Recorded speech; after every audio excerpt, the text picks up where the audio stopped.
We're moving, what's next? Monthly budget report. Deputy Superintendent Jones and Fans, or whoever else you're going to bring up here.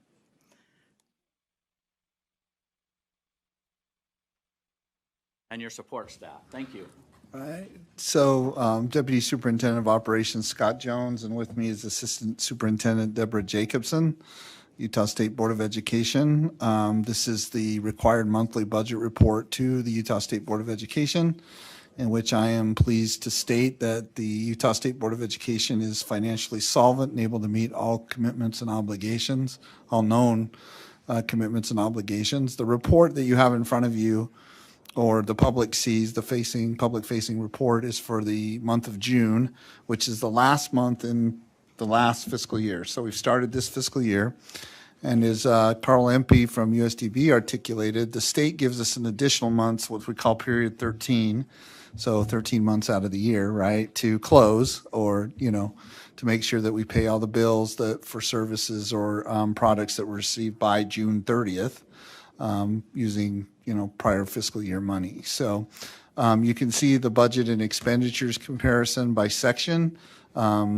We recognize it's a large report and it's a lot of detail for you to go through, but the intent is so that anybody in the public can see dollar for dollar where all the money goes by section, by program, for the fiscal year culminating in the June report. Subject to any questions or concerns on the monthly budget report, sir, I'll move to the discretionary funds report. Member Cannon. I think listed with that is the report on the COVID funds. I'm sorry. Yeah, I was going to get to that too, but I skipped ahead to the discretionary. I wanted to catch you No, before you you're moved fine. to discretionary. Yeah. No. So as part of the monthly budget report, we don't do the drill down. We provide it to you as backup. You as the board, we're looking at once a quarter report. So that's in there as part of the monthly budget report. Yes. So I look at it as all encompassing, but. Member Cannon, we do that purposely also so that there's certain legislators and other people that want to track this and that we have transparency and they have that access and not. I'm one of the ones who wants to track it, and I think we've got some great information here that I reviewed about the money that we're getting is being used, the amounts of the money that have been reimbursed and so forth.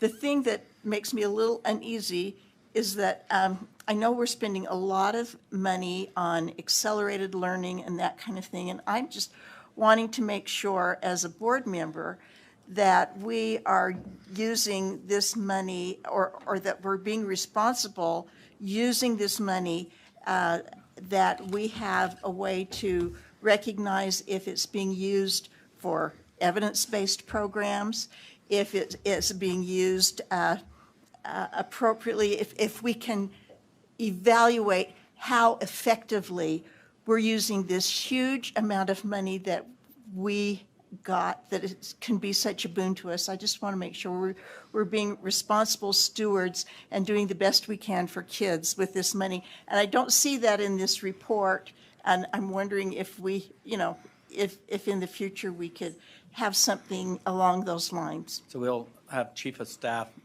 Sarah Young respond to your I request cute Sarah, question. I know. I've asked this question before. No, thank you so much. So Chief of Staff Sarah Young, happy to address this for the COVID-19 relief team. So there are really two components related to your question in terms of transparency and reporting. So the first key piece is to note that for all of our ARP ESSER awards, which was the largest kind of pot of money that was delivered, each of our LEAs was required to bring that to their local school board for vetting. And in addition to that, they have to have it publicly posted. We also have on our website where those are all linked. And that is going to tell you the really specific strategies they're using and link it to the evidence base they selected in terms of the individual strategies that they chose for their local LEA. So that was a required component of their plan, and it is posted publicly so anyone can go see what is my district or charter school doing. Can I just follow up to make sure I Yes. understand? So it goes to local board approval, but then in addition to that, they have to have a link to it being research or evidence-based. So not a link per se. They may just reference the research in terms of saying, you know, we are using this particular study from the What Works Clearinghouse that meets this threshold of criteria of evidence, but that is a required component of their plan. Okay, and where would we find that information? Yeah, I'm happy to send you the link to where it's posted on our COVID-19 website for the agency. We actually have all the LEAs listed and then a link to each individual plan. That would be so great. You bet. Thank you. Okay, thank you. That's why we have it in there, is for all Right. that transparency. Yeah, and I apologize. I treat it as all encompassing too, but you're right. We should break it out, and I should do it before moving on to the discretionary report. So thank you for that.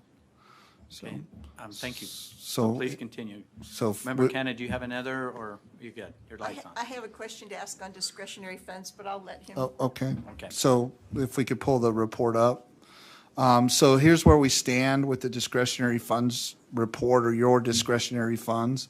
One of the key takeaways here is, if you'll, I always orient you to the upper right-hand corner. You have committed or, obligated your discretionary funds in a very efficient and allowable manner throughout the year progressively, right? So as we get into year-end close, there are projects that will continue. These are non-lapsing funds, right? So there are projects that can continue, but as you know, as part of the process, when we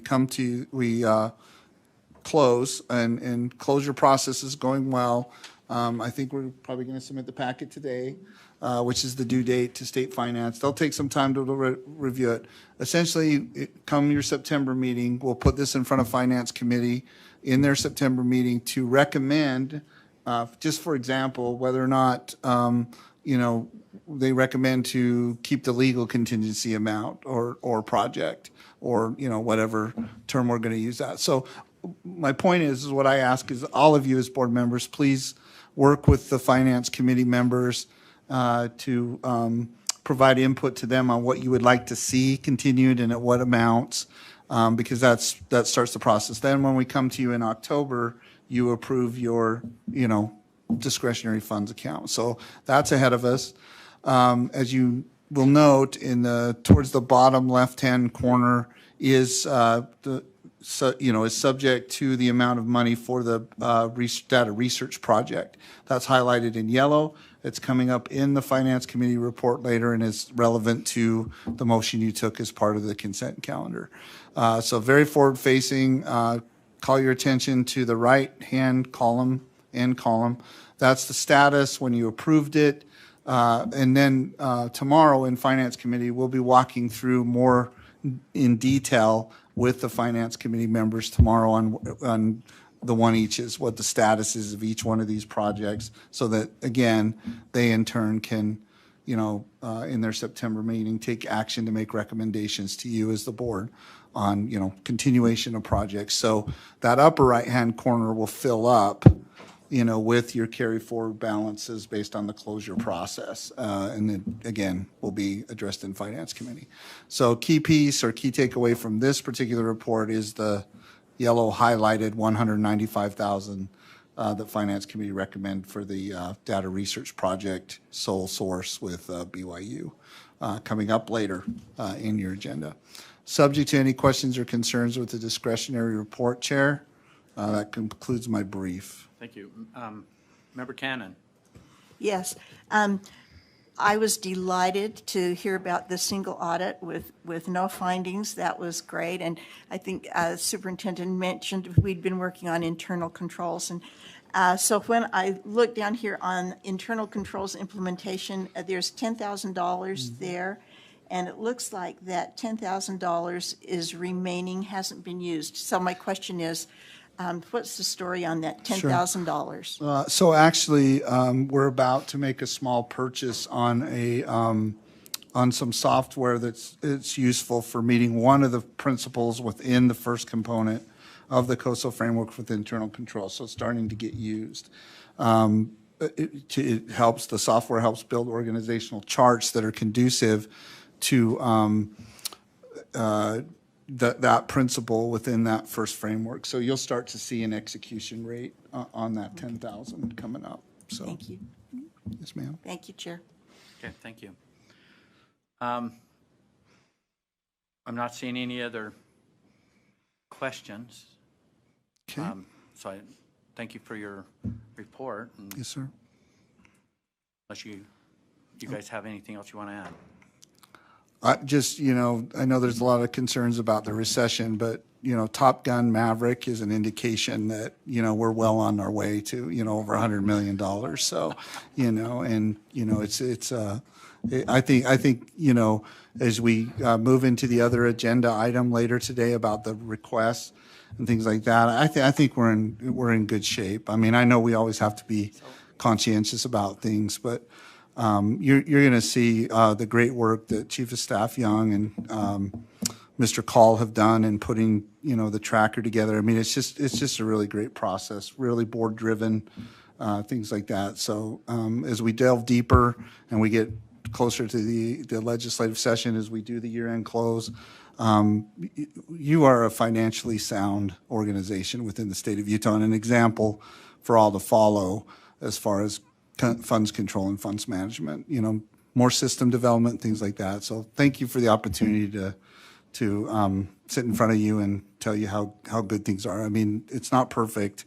We do make some mistakes sometimes too, but overall we're doing really, really well with public education dollars, and your LEAs are reflective of that too. So thank you. Well, thank you for your report. I made the mistake and I didn't hang on to something, but the other day I was cleaning up my office a little bit, and everything kind of goes in the shredder. You either scan it or shred it. And I had an old board packet from year one.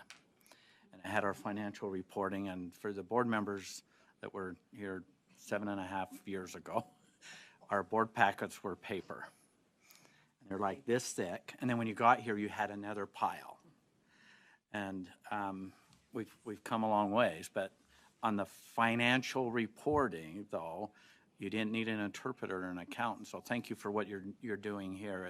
It's come a long way. And then the other part, I don't know if some of you remember, you get the board packet and you're flipping and you sticky notes and stuff, but it produces this paper that falls on everything, kind of like heavy dandruff. But I wouldn't know. I don't have any hair, but I don't know what that's really like. But I kind of feel like that's what that is.